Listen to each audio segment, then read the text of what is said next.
kita dah bagi tahu bulan lepas. Ini tajuk sangat penting.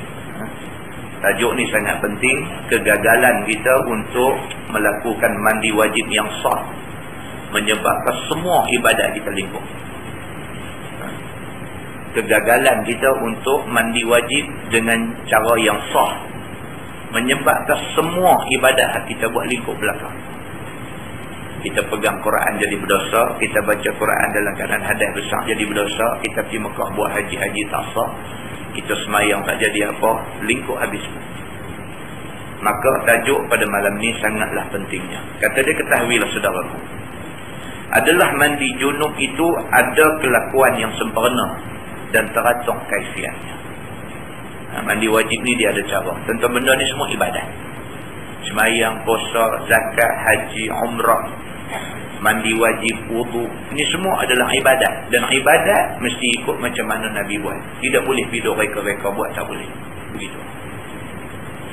Sebagaimana memperbuat oleh Nabi kita, Nabi Muhammad SAW.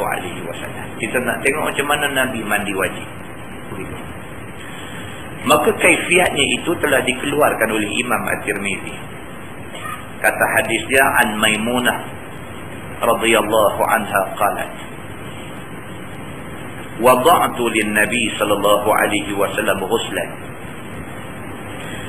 Diriwayatkan daripada Ummul Mukminin Maimunah binti Al-Harith Al-Hilali radhiyallahu anha. Ini isteri Nabi. Salah seorang daripada isteri Nabi, nama dia Maimunah binti Al-Harith.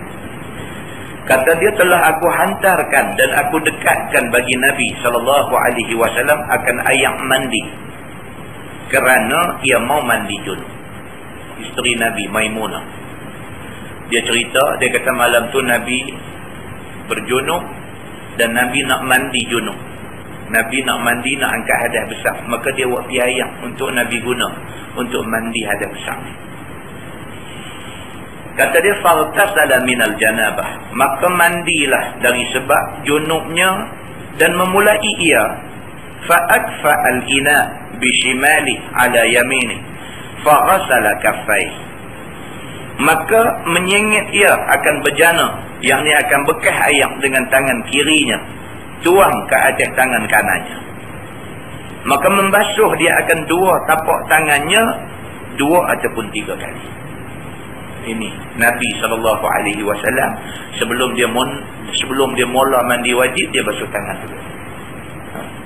Basuh tangan ni penting. Dalam Islam cerita suruh basuh tangan ni cukup penting. Bukan waktu nak makan saja. Kita tidur biasa, tidak berjunub pun, bangkit pagi sebelum buat apa-apa, ada hadis suruh basuh tangan dulu. Sebab bila tidur ni, tangan ni macam-macam, dia pergi merata tempat. Dia gaul kepala, dia korek hidung, tangan kita ni dia tak bersih. Bila bangkit pagi, kok mana cerita pun tangan basuh dulu.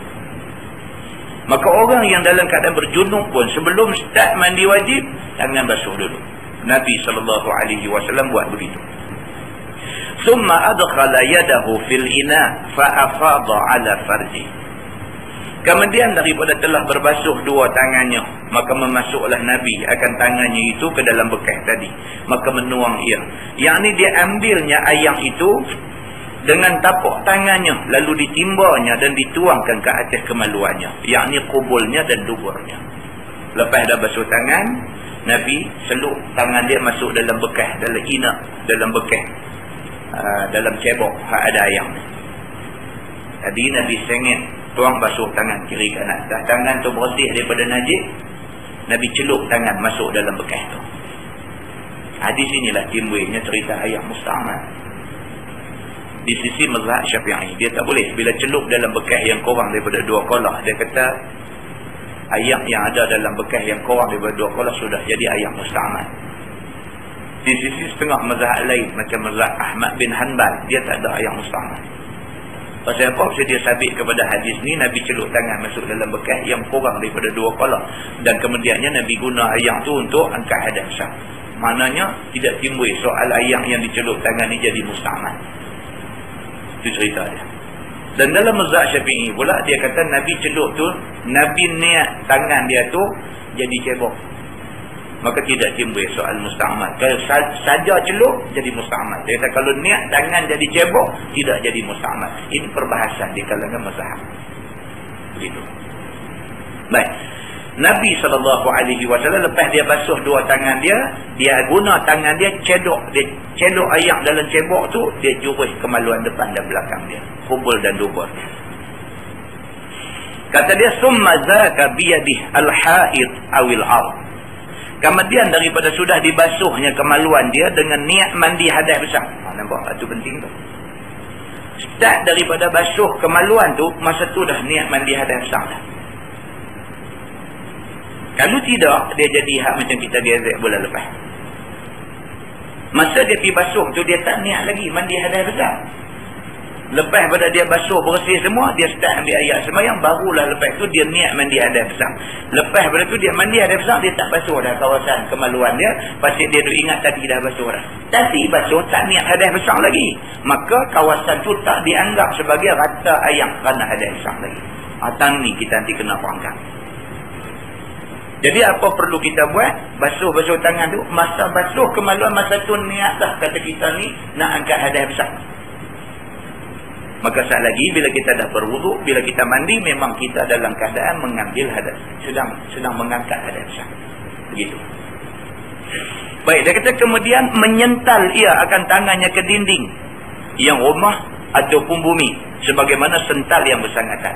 Lepas Nabi guna tangan dia basuh kemaluan depan dan belakang dia, tangan hak bekas basuh kemaluan tu Nabi tonyok di ke dinding. Nak menunjuk kata kalau sekiranya ada kotoran, maka kotoran itu dibuang dengan cara tonyok ke dinding. Begitu. Summa madmada wastanshaqa wa ghasala wajhahu wa zira'ai. Kata dia kemudian berkumuk-kumuk Nabi dan menghisap air ke hidung 3 kali. Dan berniatlah ia ambil ayat semayang dan membasuh ia akan mukanya rata-rata dan membasuh dia akan dua tangannya sampai ke siku. Itu dalam keadaan kita dah niat angkat hadas besar, kemudiannya kita berwuduk. Summa afadha ala ra'sihi thalathan. Kemudian daripada sudah sempurna basuh muka dan lengannya, maka tuanglah ia dengan air ke dalam tapak tangannya yang diambilnya dari dalam bekas yang dihadapannya itu ke atas kepala 3 kali. Kemudian Nabi tuang air atas kepala dia 3 kali tuang. Supaya jerap air itu masuk rata di dalam pangkal rambut serata-rata kepalanya itu. Nabi angkat hadas besar begitu. Mula dengan basuh dua-dua belah tangan. Lepas tu Nabi basuh kemaluan depan dan belakang. Lepas selesai dah basuh kemaluan, Nabi tonyok tangan dia bagi hilang pokok ada kekotoran di tangan. Lepas tu Nabi terus start dengan berwuduk, basuh muka, basuh tangan sampai ke siku. Kemudian Nabi tuang atas kepala air 3 kali. Tuang bagi air jerap masuk sampai rasa air sampai di kulit kepala. Tuang 3 kali. Kemudian Nabi tonyok-tonyok tangan dia di pangkal-pangkal rambut. Nak pastikan air yang dituang tadi rata kena ke seluruh kawasan tumbuh rambut dan semua rambut yang tumbuh. Daripada tempat tumbuh rambut di pangkal tu sampai rambut sampai ke ujung. Nabi pastikan air kena semua. Summa afadha ala sa'iri jasadih. Kemudian daripada sudah jerak air ke atas kepalanya dengan 3 kali tuang tadi, maka tuanglah pula Nabi akan air ke atas sekalian tubuhnya. Mula sebelah kanan serta gosok, kemudian tuang sebelah kiri rata-rata. Sekalian badannya kena air. Ini rukun mandi wajib berapa tuan-tuan? 2. Yang pertama niat mandi wajib. Yang kedua rata air seluruh anggota. Maksud seluruh anggota ialah dari ujung rambut sampai ujung kaki, air sampai semua sekali. Maka dia kata summa tanaha wa ghasala rijlai. Kemudian daripada sudah rata sekalian tubuh kena air, maka berubahlah ia dari tempat mandinya, pijau sedikit daripadanya dan membasuh 2 kakinya kerana menyempurnakan air semayangnya tadi. Dan inilah kelakuan Nabi mandi hadas besar. Itu cara Nabi mandi wajib. Kata At-Tirmizi, ini hadis hasan lagi sahih.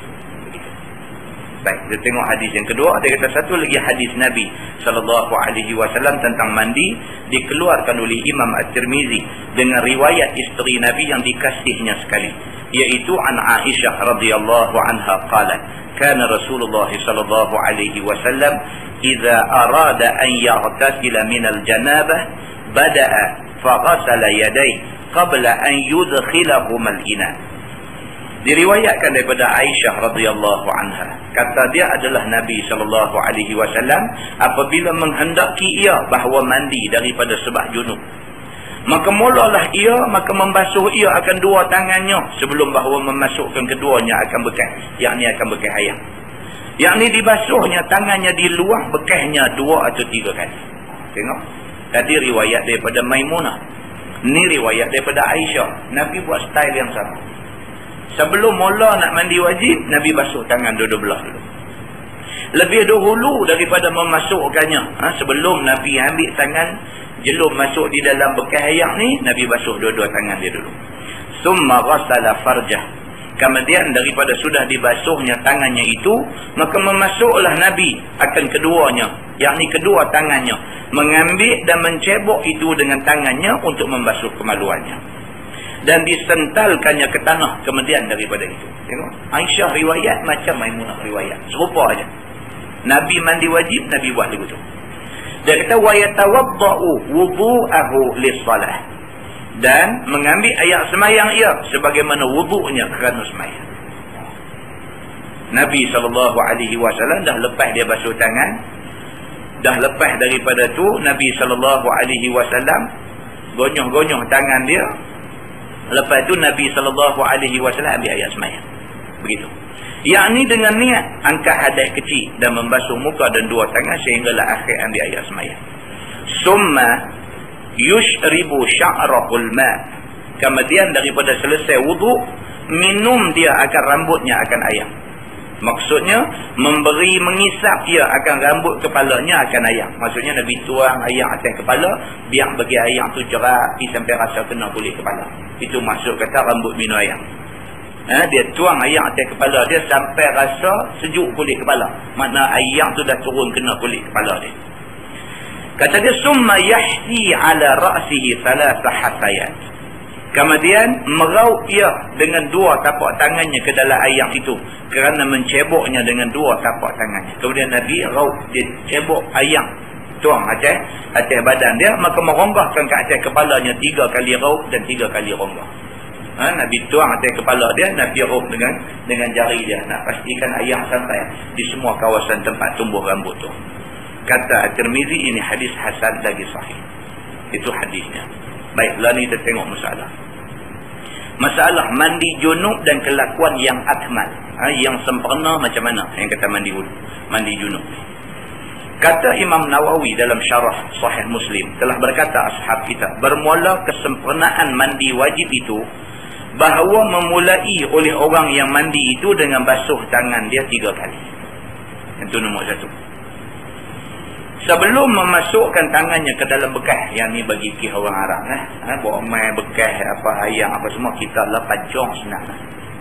Kita lah tambah pakai shower tu lagi senang lah. Buka macam turun tu kira duk gencok saja. Kan sah saja, habis lah rata ayam satu badan. Ataupun orang tak ada shower yang hujan ni, dia pakai paip getah, lagi senang. Dia buka ayam turun tu kira dia mandi sah saja, rata habis lah ayam satu badan. Begitu. Dulu zaman Nabi dulu dia bawa main ayam dalam bekas, jadi tu kena duk cebok dan sebagainya. Begitu. Kemudian daripada sudah basuh tangan dia, maka timbalah dengan tangan akan air, curahkan ke atas kemaluan, sental bagi rata, dia kata, dan basuh di mana-mana badan yang kotor seperti mani dan hingus dan sebagainya. Kalau ada kekotoran di badan, bersih hatu dulu.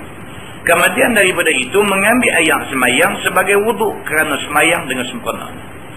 Lepas tu ambil air semayang.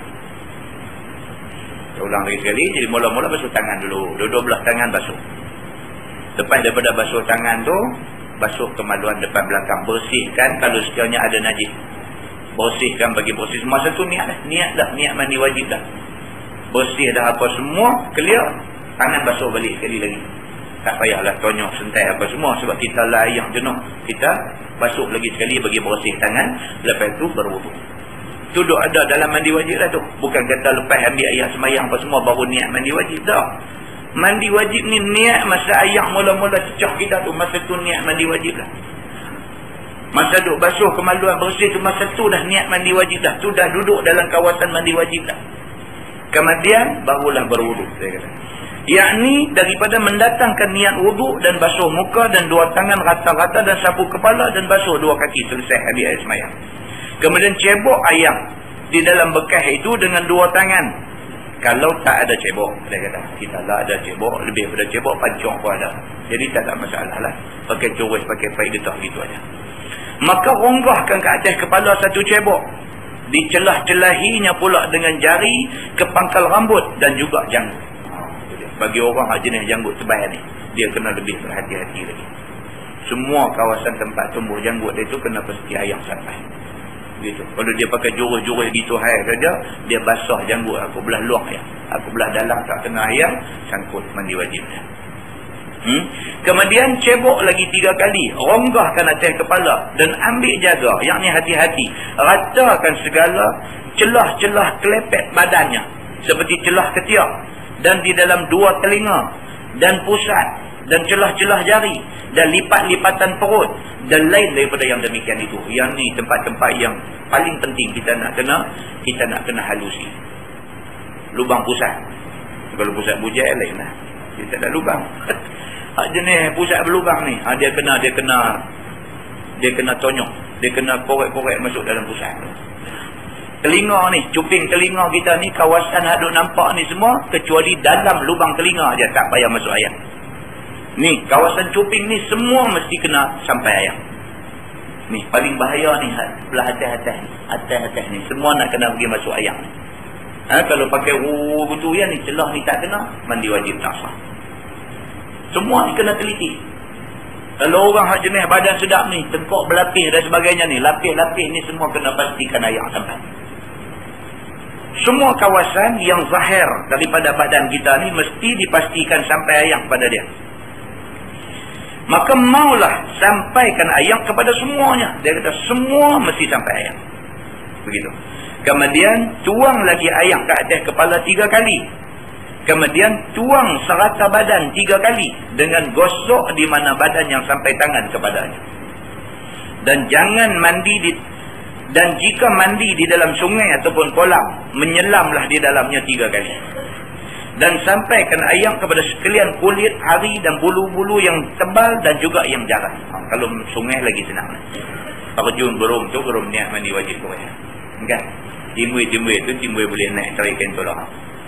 Kan? Tapi masa duk menyelam tu pastikan air sampai di semua anggota luar kita ni. Semua sampai. Dan meratakan basuh zahir bulu-bulunya dan batinnya dan pangkal tempat-tempat tumbuhnya semua sekali. Dan yang sunatnya dia kata mulalah kenakan air sebelah kanan dan sebelah atas daripada badan. Dan biarlah hal keadaan dia menghadap kiblat. Dan berkata kemudian daripada selesai mandi wajib itu, asyhadu an la ilaha illallah wahdahu la syarikalah wa asyhadu anna muhammadan abduhu wa rasuluh. Dan maulah niat mandi itu ada daripada awal mengerjakannya. Nampak? Daripada awal mula tadi ni kita basuh tangan mula tu niatlah. Kira air kena badan tu, nawaitu rafa'al hadajat, terus niatlah. Masa tu juga. Kemudian masa duk basuh kemaluan depan belakang dan sebagainya, kita sudah berada dalam keadaan angkat hadas besar masa tu. Dan beserta ia sampai habis daripadanya. Niat tu mestilah sentiasa sehinggalah habis mandi wajib. Tak boleh berubah niat. Dengan sejuluk daripada badan. Dan meratakan airnya akan badan dan bulunya dan kulit dan harinya. Dan setengah daripada syaratnya bahawa adalah badan suci daripada najis. Ini dia antara syarat. Yang tadi rukun 2, niat dengan rata air seluruh badan. Syarat pula apa dia? Mesti badan kita suci daripada najis. Dan barang yang lebih atas ini daripada segala yang tersebut itu sunat juga. Kalau nak buat lebih daripada itu adalah sunat semata-mata. Gitu. Baik, dia kata seperkara lagi yang sayogia bagi orang mandi junub daripada ayangkan dia dan seumpamanya bahawa ia ambil jaga-jaga dan ambil ingat. Akan sebentar-bentar itu boleh jadi lupa ia. Iaitu apabila kencing misalnya. Dan telah bersuci daripadanya. maka maulah basuh tempat kencing tadi kemudian daripada itu dengan niat mandi junub pula. Itu dia. Kan kadang-kadang dia kencing, bila kencing dia terlupa nak niat mandi wajib. Kencing dah basuh kencing, yang tu basuh kerana istinja.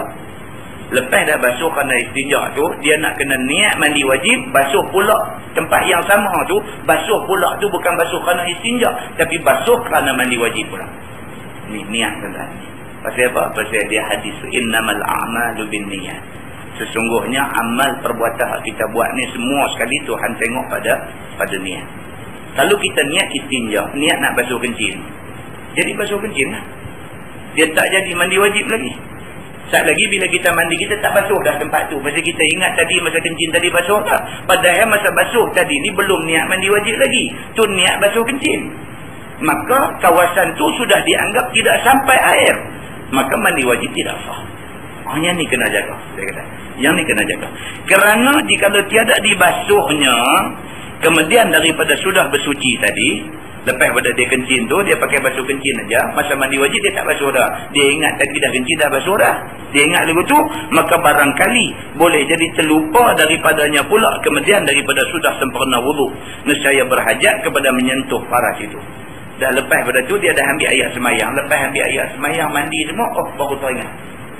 Aku tak basuh lagi kemaluan depan belakang ni. Pasal tadi ni basuh kerana kencing, bukan basuh kerana mandi wajib. Anak pergi basuh pula, batal. Kita dah ambil ayat semayang dah apa dah. Jadi terbatal. Jadi dia kata awal-awal tadi ni apa betul bang benda ni. Macam tu. Maka kalau sekiranya berlaku begitu, maka batallah wudu. Dia kata. Ataupun berhajat kepada berpayah-payah pula membalut tangan dengan porca kain. Maka ingat-ingatlah. Dia kata. Dia kata ataupun tadi kita pipi, kita kencing. Lepas kita kencing, kita basuh kencing. Tak niat lagi, tak niat mandi wajib lagi. Kita basuh kencing. Lepas dah basuh kencing apa semua gitu gini, kita pun start ambil ayat semayang. Lepas ambil ayat semayang, kita start mandi wajib. Start duk bagi ayat rata satu badan. Lepas tu baru teringat, tadi masa basuh kencing tadi tak niat lagi mandi wajib. Jadi kawasan tu nak kena basuh lagi sekali. Pasal dia tak kira hak tadi ni. Hak tadi kira istinja, bukan mandi wajib. Bila nak basuh lagi sekali, kita dah ada ayat semayang. Tempuh batal. Hidup cari porca kain pula dah, hidup serolong tangan kerana nak basuh tempat tu, jadi payah. Jadi payahlah. Jadi daripada awal-awal dikencing, basuh kencing apa semua, sah lerah selesai istinja, niat kata nak mandi wajib. Lepas tu basuh lagi sekali. Basuh lagi sekali bagi bersih semua. Lepas tu terus sambung dengan wudu, terus dengan mandi sampai selesai. Itu cara dia. Gitu. Dia kata inilah mazhab kita dan mazhab kebanyakan daripada imam-imam yang mujtahid. Dan tiada mewajib oleh seorang daripada ulama akan bergosok pada mandi. Gosok ni tak diwajibkan. Kalau gosok lagi baik. Tapi kalau tak gosok, pakai air bagi rata satu badan aja sudah cukup untuk nak sah mandi wajib. Gosok ni sunat saja. Dan tiada pada wudu melainkan Imam Malik dan Al-Muzanni. Imam Malik dia kata wajib kena gosok. Dalam mazhab Syafi'i tak wajib gosok. Kalau sekiranya kita pergi di pancong, ambil ayat semayang, kita buka, kita pakai begitu je. Bagi air je kena tangan kita. Tapi kena semua. Sah dah. Dalam mazhab Maliki, buat begitu tak sah. Dia kena tangan gosok. Gosok bagi kena semua tempat baru sah. Itu bezanya. Jadi dalam mazhab Syafi'i tidak disyaratkan kena gosok. Dan orang yang lain daripada keduanya berkata sunat. Dia kata, dan jika seseorang meninggalkan akan dia, nescaya sah bersucinya pada wuduk dan mandi. Tak gosok pun, janji ayam kena seluruh badan, sah mandi wajib. Begitu. Masalah. Mandi junub dan mengambil wuduk di dalamnya. Kata Imam At-Tirmizi, dan adalah yakni di dalam hadis pada masalah itu yang memilih akan dia oleh ahlul ilmi pada mandi junub, bahawasanya mengambil wuduk seorang bagi wuduknya yang pada sembahyang, kemudian tuang dia atas kepalanya 3 kali, kemudian meratakan air atas sekalian badan dia, kemudian membasuh dia akan 2 tangan dan kakinya, dan bermula amal atas ini di sisi ahlul ilmi. Dan kata mereka itu, jika menyelam orang yang mandi junub itu di dalam air serta rata air kebadannya dan tiada ia ambil wuduk, nescaya memadai akan dia. Dan ialah perkataan Asy-Syafi'i. Kita ambil ayat semayang tadi dalam keadaan kita duk mandi wajib sambil dengan ambil ayat semayang. Boleh tak boleh? Imam Syafi'i kata boleh. Dia bukan dua benda yang berasingan. Kita dah niat dah nak mandi wajib. Dalam duk mandi wajib tu kita ambil wudu.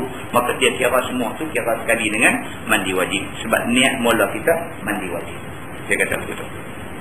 Kata Imam Nawawi, dan tiada yang mewajibkan wudu di dalam mandi junub itu melainkan Daud Al-Zahiri. Ni mazhab Al-Zahiri ni, dia tengok zahir. Yang kata bila jumpa ayat Quran, hurrimat alaikumul maitatu waddamu walahmul khinzir, diharamkan ke atas kamu makan bangkai, darah dan daging babi. Mazhab Al-Zahiri ni dia tengok zahir ayat tu kata tak boleh makan lahmul khinzir, daging babi. Maka daging tak boleh. Lain pada daging boleh. Ini mazhab Al-Zahir. Dia tengok zahir ayat. Oleh kerana Quran sebut daging tak boleh. Tulang boleh. Hati boleh. Perut boleh. Yang tak boleh daging. Dia kata. Ini Al-Zahiri. Dan orang yang lain daripadanya berkata sekaliannya ialah sunat. Maka jika lo meratai dia akan ayam atas sekalian badannya dengan ketiadaan wuduk, nescaya sah mandinya. Masalah, dia kata mandi junub tiada berwuduk, bolehkah sembahyang? Dia pakai mandi ya. Dia pakai mandi bagi rata ayam satu badan aja, dia tak ambil ayat sembahyang. Boleh tak boleh lepas itu pergi sembahyang? Kata Imam Syafi'i di dalam Al-Um, dan jika lo memulai seseorang maka mandi junub ia, maka tiada ia ambil ayat sembahyang dan menyempurnakan dia akan mandinya, nescaya memadai akan dia daripada wuduk bagi sembahyang. Maksudnya tak payah ambil wuduk lah. Mandi wajib tu kira dah terangkat habis semua dah, dia boleh pergi sembahyang dah. Dan bermula sucinya dengan mandi itu lebih banyak sucinya daripada dengan wuduk dan seumpama. Jadi kalau dia tak berwuduk, dia pergi, dia buka, dia mandi aja daripada hujung rambut sampai hujung kaki, semua tempat sampai ayam dia niat mandi ada besar. Lepas tu habis mandi, dia pergi semayang dia sah. Dia boleh guna mandi wajib tu untuk pergi semayang. Kerana mandi wajib lebih besar daripada ambil ayat semayang. Begitu. Tetapi dia kata jaga-jaga dan ingat-ingat. Adapun mandi junub yang boleh bawa semayang dengannya, dengan tiada berhajat kepada wuduk itu, ialah mandi yang dipardu takdirkan, tiada sentuh kubul dan dubur. Yang tu pula lah. Mandi apa semua sah lerah dah selesai dah apa semua ditempuh pula. Lepas tu tidur semayang pula. Dia kata aku mandilah. Mandilah yang ditempuh tadi. Tempuh tu batal pula. Jadi kena jagalah. Mandi bagi rata ayam daripada hujung rambut sampai hujung kaki, seluruh badan dah rata ayam. Jangan buat benda yang membatalkan wuduk, baru boleh pergi semayang. Begitu. Dan tiada perkara yang membatalkan wuduk di dalam mandinya. Dia tak buatlah apa-apa benda yang boleh membatalkan wuduk. Maka jikalau ada berlaku perkara yang membatalkan wuduk dalam masa mandinya, nescaya ta'yinlah mengambil wuduk kemudian daripada mandinya. Kalau dah lepas mandi apa semua sah lerah selesai, masa duduk lap terpegang pula. Batal kena ambil lain lah. Maka ta'yinlah, jelaslah dia kena ambil ayat semayang lain. Begitu. Kerana kata Imam Syafi'i di dalam Al-Um, dan jikalau mengambil wuduk seorang kemudian mandi hadas ia, maka sebelum sempurna mandinya berhadas ia, nescaya menyudah dia akan mandi sebagaimana ia mandi, dan mengambil wuduk ia kemudian daripadanya kerana semayang. Dah mandi apa semua, dia ambil air semayang dulu. Lepas tu mandi apa semua elok dah, kentut, ambil air semayang lain, baru boleh semayang. Begitu. Masalah mandi junub dan tangan niatkan gayung. Ini yang dalam mazhab Syafi'i ini. Kata dia adalah hadis pada masalah tadi. Nabi SAW mandi junub dengan menjadikan tangannya sebagai gayung. Gayung ni cebok lah. Bukan hidup silat gayung. Kan? Jadikan tangan dia tu cebok. Dan cebok menjiruh air yang diambil daripada bekas ke badannya. Maka menunjukkan bahawasanya tiada jadi mustakmal air itu dengan niatkan anggota yang dibasuhnya, yakni tangan itu tadi mandi, maka jadilah suci tangan itu dahulu daripada masuk ke dalam bejana, ataupun tiada jadi mustakmal itu kerana niatkan gayung. Itu mazhab Syafi'i dia pegang dulu tu. Celup tak jadi mustakmal. Pasal apa? Pasal niat tangan nak celup tu niat nak jadi cebok. Macam dah orang mandi kolah kolah dia rumah dia besar. Lebih daripada 2 kolah. Maksudnya boleh guna untuk mandi wajib. Tapi dia mandi wajib, dia guna cebok tangkai tengah. Cebok tangkai tengah. Bila dia cebok, tangan duduk di tangkai tu. Kemudian cebok. Bila dia angkat, ayam duduk mikir.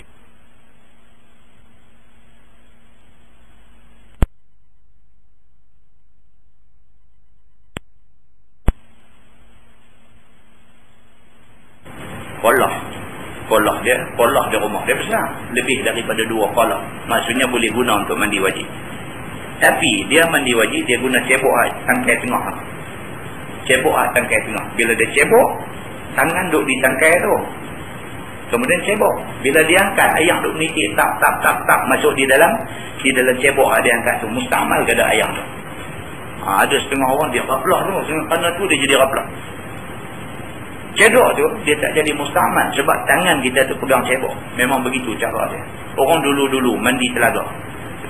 Kan ayam guna timba cedok ayam telaga tu. Dia duk karau tali naik tu, ayam duk menitik tak duk masuk dalam timba tu.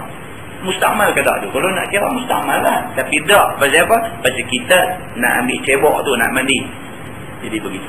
Jadi kerana tu dalam mazhab lain dia tak mau kira ni cerita ayat mustamal ni sebab dia menimbulkan susah hati orang. Orang jadi was-was kan. Mustamal dah tu mana nak buat tu, tak mau jadi mustamal jadi susah orang. Begitu. Lebih-lebih lagi dia kata dia sandang kepada hadis ni. Hadis ni Nabi SAW terang-terang pergi celum tangan masuk dalam kolah kecil tu langsung. Dalam cebok kecil tu langsung. Dan ayat tu tak jadi mustamal. Dia jadi begitu. Dan benda ni adalah benda khilaf di kalangan mazhab sahaja. Bukan benda besar. Dia kata. Baik, masalah. Dia kata istinja dan sentai tangan ke tanah. Kata Imam Nawawi. Dan pada hadis dalam masalah itu menunjukkan sunat bagi orang yang istinja dengan ayam. Apabila selesai ia daripada basuh farajnya dengan tangannya, bahawa sentalkan tangan dia ke tanah. Ataupun basuh dengan ashnan. Ashnan ni dia sejenis daun. Di negeri Arab dia ada sejenis daun yang orang zaman dulu, zaman sebelum ada sabun. Daun ashnan ni jadi sabun. Dia ambil daun ni dia ramai-ramai dia jadi berbuih, dia jadi sabun.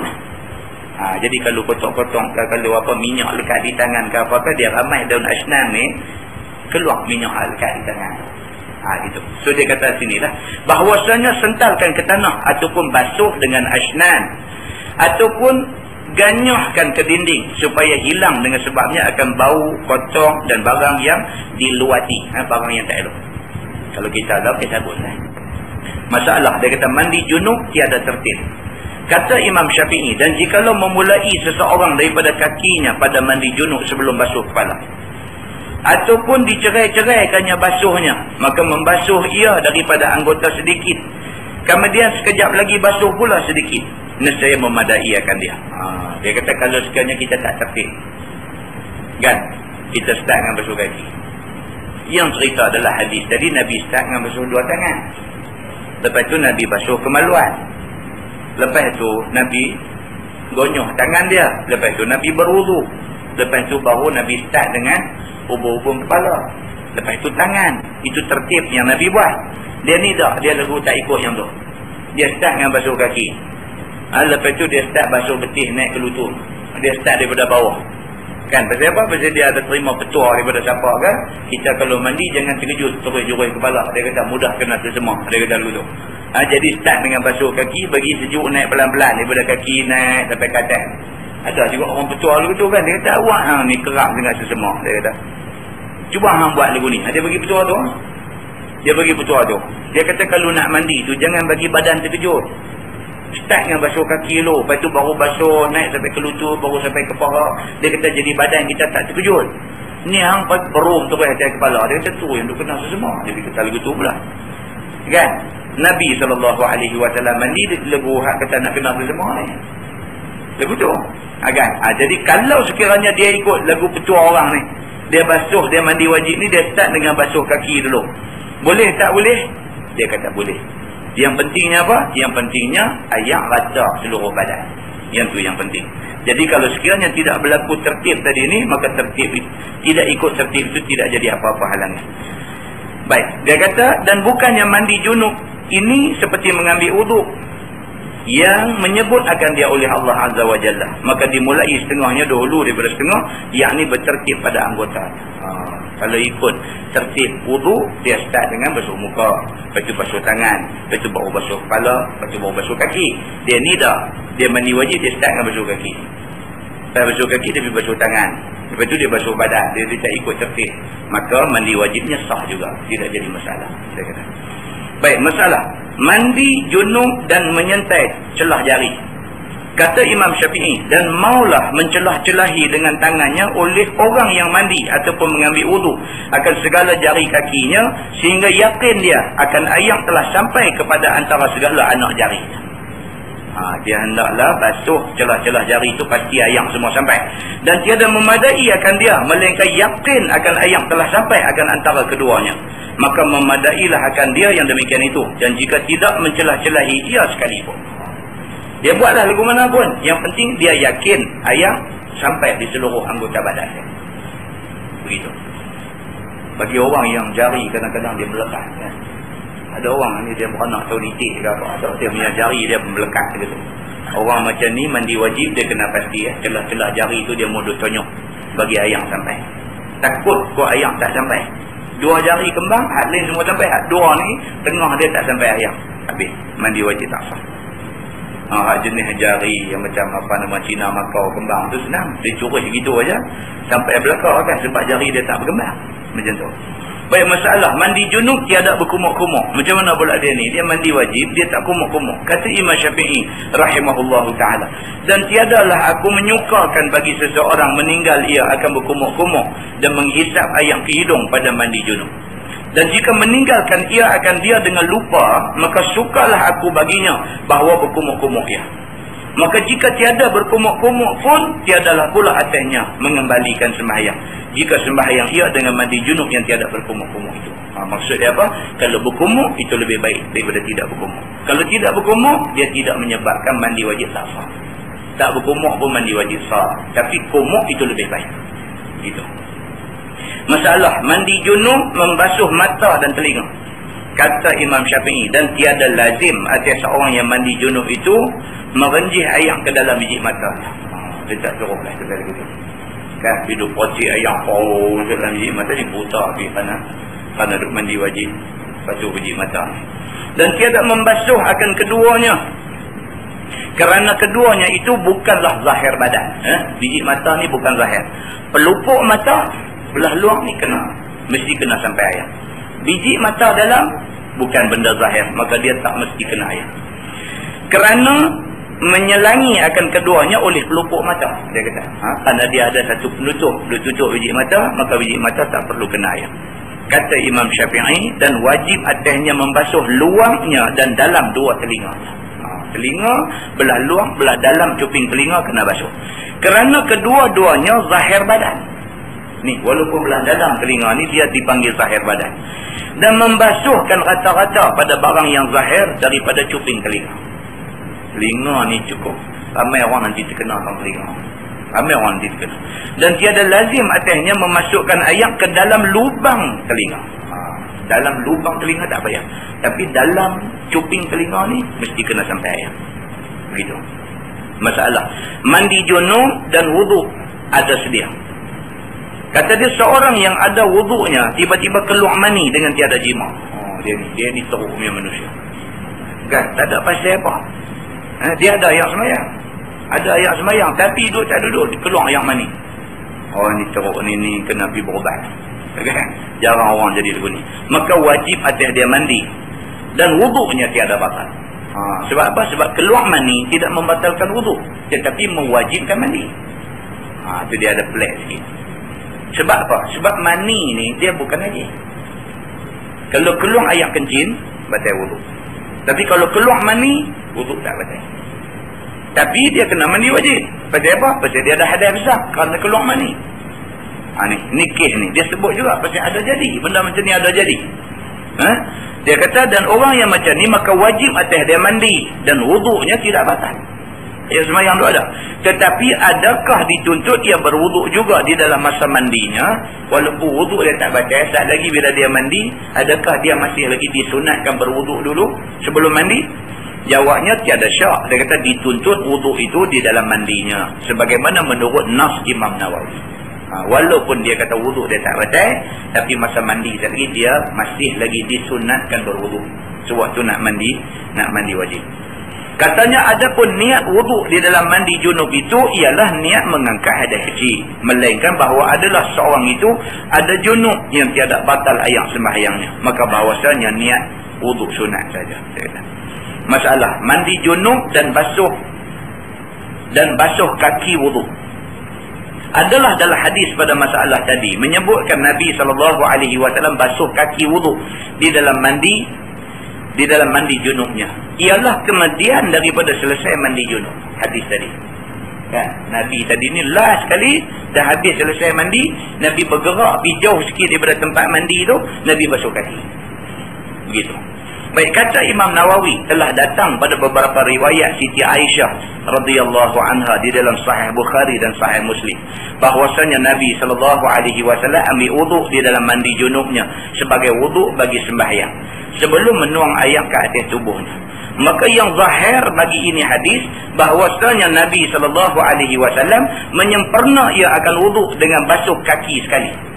Dan telah datang pada kebanyakan riwayat Maimunah mengambil wuduk Nabi, kemudian tuang air ke atas tubuhnya, kemudian berubah jauh sikit daripada mandi, maka basuh dia akan kakinya.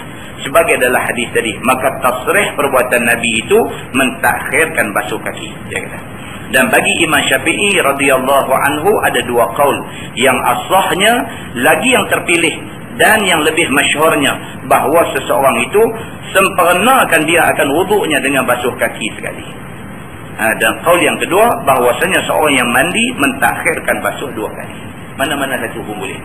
Imam Syafi'i kata lebih baik masa ambil air semayang tadi basuh kaki dulu, lepas tu baru mandi daripada kepala sampai kaki. Kalau sekiranya dia nak taruh sampai last sekali saat ni barulah nak basuh kaki pun tak apa. Imam Syafi'i kata mana-mana satu pun tak apa. Begitu. Maka memadukan dan menyatukan hadis riwayat Aisyah dan Maimunah itu, maka itulah yang dipegang oleh Imam Asy-Syafi'i. Kata Imam Nawawi, maka atas qaul yang dhaif ditakwilkan segala riwayat Aisyah dan kebanyakan riwayat Maimunah atas bahawasanya dikehendaki dengan wuduk sembahyang yang kebanyakannya, dan ialah barang yang lain daripada dua kaki sebagaimana telah menerangkan oleh Maimunah di dalam riwayat Al-Bukhari. Maka inilah riwayat yang sahih dan cerita yang tu yang ada apa. Tengok bawah tu dia kata, dan ada pun atas yang tujuh atas saya baca. Tengok muka sebelah. Bab hal tanqudul mar'ah sya'raha 'inda al-ghusl. Yang ni penting. Bab yang menyatakan adakah rongkai perempuan yang mandi junub akan rambut dia ketika mandi. Ini orang perempuan jenis rambut panjang. Dia sanggui ke, dia ikat cocang ke, dia macam mana ke rambut panjang. Bila dia nak mandi wajib, adakah dia nak kena rongkai rambut dia tu? Kalau cocang, adakah nak kena buka anyam tu? Kalau sanggui, adakah nak kena buang hak sanggui steering tu, ambil simpan dulu kan macam mana? Dulu tuan-tuan, orang perempuan dulu, dia ada satu steering kat bawah belakang. Rambut dia yang disikat di belakang macam tu, steering tu ready made ni beli di kedai. Dia ambil, dia rak bubur tadi, satu klip ni tibuh balik ni. Macam steering ferry tu kat belakang macam tu. Buka rambut dia, sanggui hak ready made dia bubur. Dululah zaman orang tak pakai kelumbung dulu ni. Orang semua dah pakai tudung apa semua, siapa dia steering tu tak laku. Sebab orang tak pakai dah yang tu. Kan? Jadi kalau sekiranya rambut betul dia pergi duk anyam buat jadi sanggui apa kemai macam tu, bila nak mandi wajib dia nak kena rongkai ke tak kan? Maka telah dikeluarkan oleh Imam Tirmizi akan hadisnya. Demikian bunyi dia. Kata dia an Ummi Salamah radhiyallahu anha qalat, qultu ya Rasulullah, inni imra'atun ashudda dhafra ra'si apa anquduhu li ghuslil janabah. Diriwayatkan daripada Ummi Salamah, isteri Nabi SAW. Nama batang tubuhnya ialah Hindun ataupun Ramkah. Kata dia, kata aku kepada Nabi SAW bahawasanya aku satu orang perempuan yang mengukuhkan dandan rambut kepala. Ni isteri Nabi yang bernama Hindun ni. Dia kata kat Nabi, dia kata, ya Rasulullah, aku ni rambut panjang. Rambut aku ni selalu aku sanggui, aku buat, aku ikat bagi kemas, dia kata. Maka adakah aku rongkaikan dia kerana mandi junub? Qala la, innama yakfiki an tahsina ala ra'sik salasa hasayatin min ma. Maka jawab Rasulullah sallallahu alaihi wasallam, tidak berhajat kepada rongkai. Hanya memadai akan dikau cebok dengan tapak tangan. Tuang atas kepala 3 cebok daripada ayam. Itu sudah memadai jika rata rambut dan pangkal-pangkalnya dengannya. Jika rata rambut dan pangkal-pangkalnya. Jaga baik. Rambut orang perempuan hak jenis buat sanggui ni, bila dia nak mandi wajib, dia tak payah rongkai. Kalau sekiranya tanpa rongkai, dia boleh bagi air rata di semua rambut dia, maka tak payah rongkai. Tapi kalau tak rongkai menyebabkan air tak rata, kena rongkai. Itu maksud hadis. Jadi Hindun ni, isteri Nabi ni, dia tanya Nabi, dia kata, ya Rasulullah, aku ni rambut lebat, rambut panjang, jadi aku duk buat sanggui. Bila nak mandi junub, adakah aku nak kena rongkai sanggui aku ni? Nabi kata tak payah. Nabi kata kalau sekiranya tanpa rongkai, tak payah rongkai pun ayam boleh rata, maka tak payah rongkai. Tapi kalau sekiranya dengan kerana tak rongkai ayam jadi tak rata, maka kena rongkai. Itu maksudnya. Baik, adapun jikalau tiada rata, maka tambah lagi ayam, nak pastikan ayam rata ke seluruh rambut. Kata dia, summa tufidina ala sa'iri jasadikil ma' fatatahurina au qala fa idza anti qad tatahharti. Kemudian tuangkan air atas sekalian tubuh engkau rata-rata, maka sucilah engkau. Ataupun sabdanya, maka kalau begitu sesungguhnya sucilah engkau. Kata Tirmizi, ini hadis Ummu Salamah ini adalah hadis yang hasan lagi sahih. Masalah mandi junub, berongkai rambut dan hukumnya. Kata At-Tirmizi, dan bermula amal atas hadis ini di sisi ahli ilmi, bahwasanya perempuan apabila mandi junub ia padahal tiada rongkai akan rambutnya, nescaya memadai akan dia yang demikian itu, yakni kemudian daripada bahawa menuang ia akan air atas kepala dia. Kalau tak rongkai, tapi air boleh rata, tak payah rongkai. Tapi kalau dengan kerana tak rongkai menyebabkan air tak boleh nak rata, maka mesti kena rongkai. Dia macam tu. Kata Imam Syafi'i dalam Al-Um, maka apabila adalah seorang perempuan yang mempunyai rambut yang lebat, yang kukuh dandannya, maka tiadalah lazim atasnya rongkai akan dia pada mandi junub dan mandi haidnya. Kata Imam Nawawi, bermula mazhab kita dan mazhab jumhur, bahwasanya rambut berdandan bagi orang yang mandi junub, sekiranya sampai ayak kepada sekalian rambutnya, yakni luarnya dan dalamnya, zahirnya dan batinnya, dengan tidak payah rongkai, maka tiada wajib rongkai. Itulah dia nak abang yang tu. Cerita dia mandi wajibnya ayak mesti rata. Macam mana nak buat bagi rata, tu terpulang. Kalau boleh rata tanpa perlu rongkai sanggui, tak payah rongkai. Kalau tak rata, kena rongkai. Cerita dia gini, tak rongkai lah, tak lagi ikat lain. Kan takut sekali ayak dia tak rata, kita duduk menanggung ada yang besar di belakang. Cerita dia begitu. Dan jika tiada sampai melainkan dengan rongkai, maka wajiblah rongkai dulu, ulang rongkai salah, macam dia turun bawah. Turun bawah. Masalah dia kata mandi junub menuangkan air di kepala. Yang ni pun dia ulang tadi juga. Turun lagi. Mandi junub kepala botak. Nanti kita baca. Nanti kita baca. Kan? Ulang-ulang kita langkah. Mandi junub kepala botak. Kata Imam Syafi'i, dan jika adalah seseorang itu mandi junub dan kepalanya bercukur ataupun botak, nescaya memadailah akan dia yakin sampai air atas baki rambut kepalanya dan kulitnya dengan sekali gayung rata. Sekali gayung rata. Kan? Kawan kepala tak ada rambut. Jurus-jurus tu dia serui semua sekali. Kan? Jadi mudah. Dia kata. Dan aku, maksudnya Imam Syafi'i, sukalah 3 kali gayung. Dia kata walaupun jurus sekali dah rata lah, jurus bagi 3 lah. Imam Ghazali kata, dan Imam Syafi'i kata. Pasal apa? Pasal Nabi suka kepada 3. Begitu. Nabi suka buat apa-apa benda, buat 3. Sampai doa pun, kalau doa tu doa penting, Nabi ulang 3 kali. Jadi Imam Syafi'i kata, walaupun orang botak ni dia jurus sekali aja, rambut dah rata dah, semua ayam dah kena habis dah, jurus bilah bagi jadi 3 kali, dia kata. Dan hanya sahaja menyuruh Nabi akan isterinya Ummu Salamah seperti dalam masalah itu dengan 3 gayung bagi rambut dandan. Dan aku fikir ialah sekurang-kurang barang yang sampai ayam kepada kulitnya. Dan adalah Nabi SAW mempunyai rambut hapus telinga. Itu yang kata Nabi. Nabi ini boleh tahan. Rambut dia panjang. Hak belah tepi ni katuk telinga. Kan? Nabi rambut dia mencicah bau. Belah tengah lagi. Kan? Lepas tu hak belah tepi ni segmen kembang. Tutup telinga. Kan? Kita kalau bayar kerugi juga kata. Dah zaman tu macam tu. Zaman tu macam tu. Law ni cuba ustaz nak main mengajar rambut macam tu. Kan? Rambut macam apa semerah padi ni. Turun main sampai tepuk bau kan.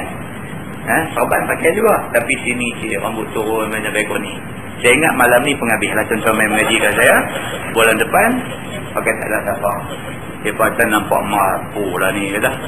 Dia bagi kata lu tu. Kata nampak mampu. Hang tak tengok rambut tu kata. Kan? Nabi SAW dulu rambut dia begitu. Kan? Kalau kita baca hadis tentang rambut Nabi kita boleh tahu. Nabi belah rambut tang mana? Nabi belah tengah rambut dia. Cuba satu hari tuan-tuan tersompak dengan saya di Pekan Sungai Petani ni, saya belah tengah. Macam mana? Ya Allah kata kan. Jadi begitu kan. Tapi Nabi SAW dulu rambut belah tengah.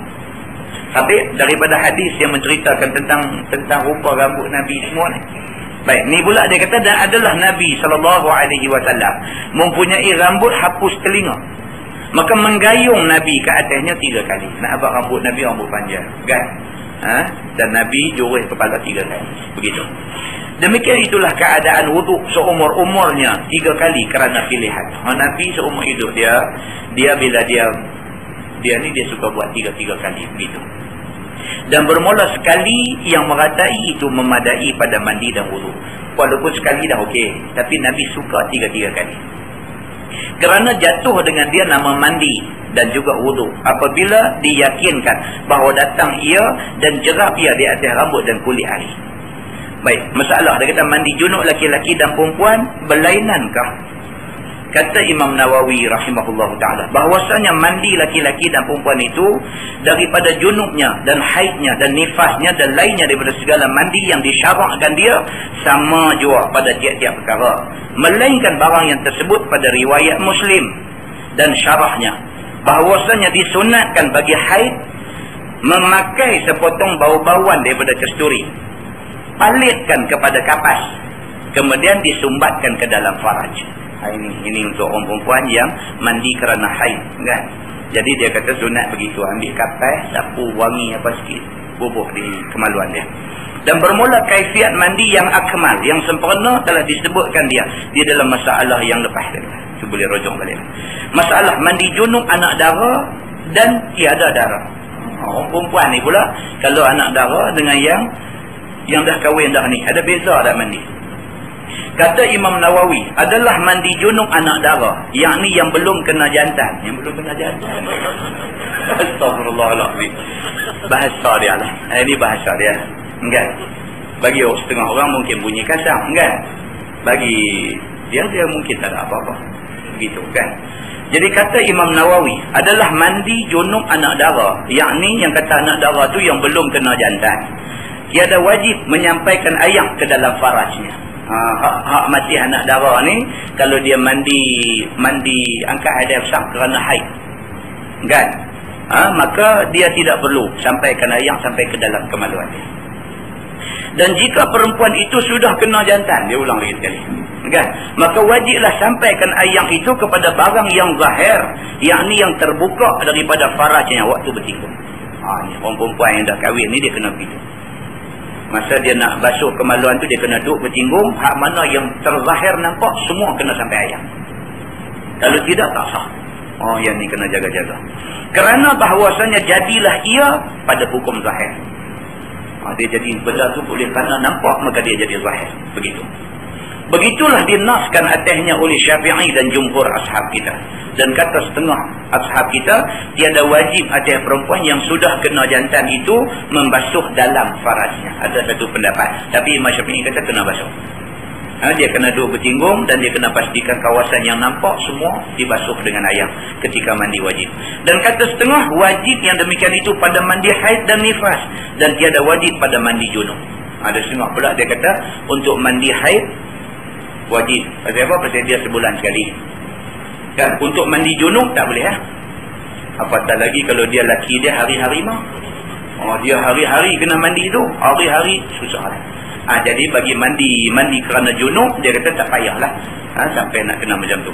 Dan yang sahihnya ialah yang pertama. Dia kata yang ni wajib sampai ayam pada yang zahir. Yang ni wajib di sisi jumhur ulama dan Imam Syafi'i. Jadi orang perempuan dia kena bertinggung. Yang mana yang nampak zahir semua kena bagi sampai ayam. Kalau tidak, mandi wajib tidak sah. Dia kata bab ma jaa anna tahta kulli sya'rah janabah.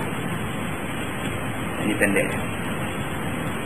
Itu bab yang datang pada bahawasanya tiap-tiap rambut itu junub. Yang ini mewajibkan bagi cucinya. Ketahuilah saudaraku bahawasanya rambut dan bulu di atas badan orang yang junub wajib semuanya sampai air. Tempat yang tumbuh bulu semua kena sampai air. Maka telah dikeluarkan oleh Tirmizi hadis yang menunjukkan atas yang demikian itu. Kata dia an Abi Hurairah anin Nabi sallallahu alaihi wasallam qala tahta kulli sya'rah janabah faghsilu sya'ra wa anqu al-bashara. Maksudnya diriwayatkan daripada Abi Hurairah radhiyallahu anhu. Sabda Nabi sallallahu alaihi wasallam, di bawah tiap-tiap bulu itu junub, yakni wajib sampai air. Maka hendaklah basuh akan bulu dan bersih olehmu sekalian akan kulitnya. Kata At-Tirmizi, ini hadis gharib. Masalah mandi junub membasuh rambut dan hukumnya.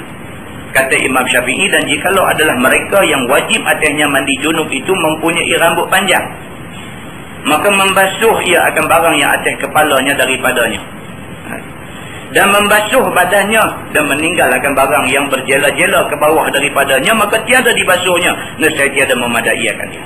Orang perempuan rambut panjang, dia duk tonyok rambut dekat pangkal rambut, dekat kulit kepala tu dia tonyok. Rambut panjang main ke ujung ni tak kena air, maka tidak sah mandi wajib. Rambut panjang dia kena basuh daripada tempat tumbuh rambut sampai ujung rambut, semua tu nak bagi kena sampai air. Susah. Nanti dia jadi susah. Kerana bahawasanya atasnya taharah bulunya dan kulitnya. Dan jikalau meninggal seorang akan setumpuk kecil ataupun besar daripada tubuhnya, apabila meliputi ia akan bahawasanya ia meninggal suatu daripada jasadnya, kemudian sembahyang ia, nescaya kembali ia membasuh barang yang tinggal daripada jasadnya, kemudian mengulang dia akan sembahyang kemudian daripada basuh. Dia dah mandi dah. Mandi apa semua sah lepas selesai. Ya. Sembahyang. Tengok ada liquid paper kena di tangan. Liquid paper tu sikit aja, tapi sikit kah banyak kah apa kah tak boleh. Dia mesti semua kulit kita kena air macam kita mandi wajib. Kerana satu tempat kena liquid paper tu kena semayang lagi. Dia kena dulu. Ataupun orang dalam kitab-kitab fiqh lama, Matlah al-Badrain apa semua, dia buat contoh sisi ikan. Sisi ikan dia tempel lekat di kulit tu. Sisi ikan tu biar dia lekat, dia halang air daripada kena. Dia dah mandi wajib apa semua sah lerah selesai semayang apa semua habis dah semayang. Tengok-tengok ada sisi ikan sekepit. Habis. Mayang-mayang semua kena buat lain, kena apa semua lain. Tu kena teliti. Masa mandi ni kena teliti. Kita tengok orang kita ni semua nak cepat. Ambil semayang tu cepat. Tengok hidup kat kolam. Perum. Tengok cokok kaki dah. Habis lah.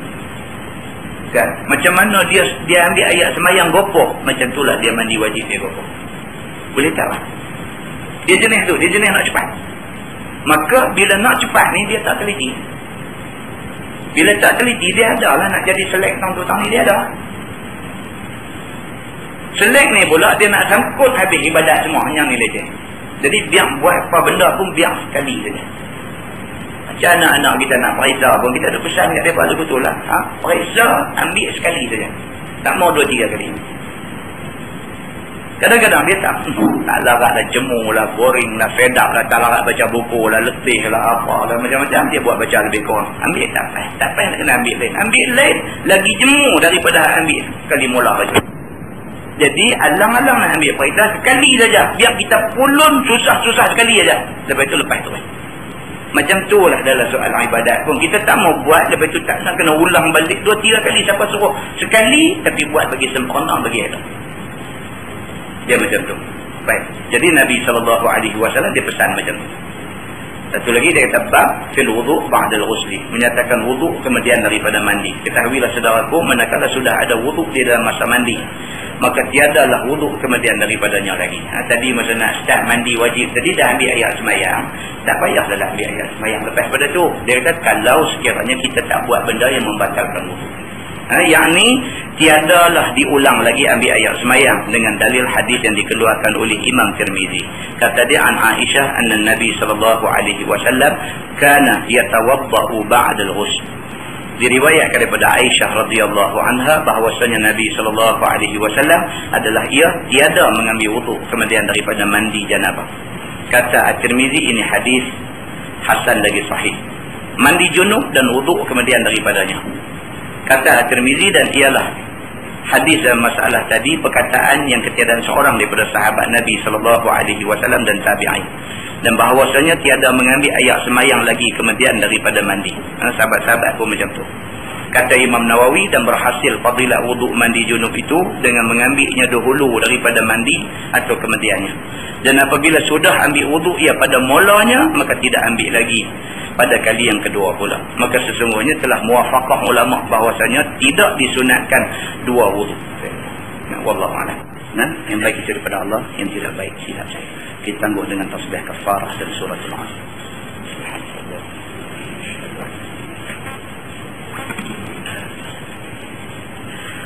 اللهم صل على محمد في الأولين والآخرين وسلم رضي الله تبارك وتعالى عن سادتنا أصحاب سيدنا رسول الله أجمعين. بسم الله الرحمن الرحيم. الحمد لله رب العالمين حمدا يوافي نعمه ويكافئ مزيدا. يا ربنا لك الحمد كما ينبغي لجلال وجهك الكريم وعظيم سلطانك. رضينا بالله ربا وبالإسلام دينا وبمحمد نبيا ورسولا. اللهم